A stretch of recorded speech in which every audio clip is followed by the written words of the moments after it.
It's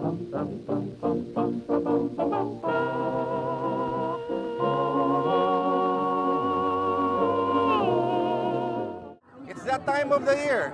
Panahon na naman ng pag-uulat ng Pangulo sa mga nagawa niya sa bayan. Pero mga kapatid, ngayong ikalimang SONA ni Benigno Aquino III. Pag-usapan nga natin kung ano ba talaga ibig sabihin ngayong 2014 ng SONA. SONA. Ano ibig sabihin ng SONA? State of the Nation Address. Yan ang ibig sabihin ng apat na letra na to. Pero, kung tatanungin ng mga kritiko tungkol sa pinaka-latest ng kontrobersyong binabato kay Pinoy, ang DAP na inarkitekto daw ng kanyang budget secretary at mentor, ang ibig sabihin ng SONA ay Suplementong order ni Abad. pero paano ang PDAF at ang racket ni Ma'am Janet?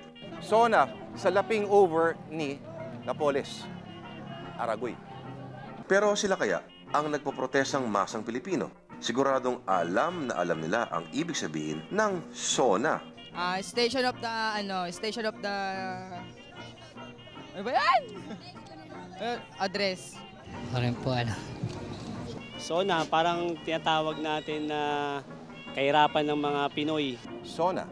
Hindi man naka-attend sila Enrile, Jinggoy at Bong sa SONA dahil ibang SONA daw sila. SONA, senador ng oposisyon, nakakulong. Eto naman, na tumitigil daw ang mundo kapag bumubok ang bibig, lalo na pagtungkol sa kanyang buhay pag-ibig. SONA, sister, OA na announcement. Pero teka, taon-taon na lang. Tuwing SONA, nagmamarakulyo sa kalye ang mga militante. Wow, ano? Alam na alam ng masang Pilipino talaga ang pinaglalaban nila. Ano nga ba talaga ang ibig sabihin ng SONA? Ay, hindi ko po masyado kabisadong SONA. State? State of the... Hindi po alam mo. SONA. Yung isang abanger sa gabinete ni Pinoy, yung nagbigay daan sa kanya, yung taimtim na dumadamoves gaya ng ganito. Sigurado, may SONA rin siya. SONA. Sana, oh my God, next na ako. At yan mga tol ang ating SONA ngayon 2014.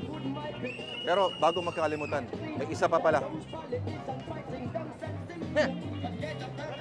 Pagdating sa kasama ko sa umaga, SONA, swabbing outfit ni Andanar.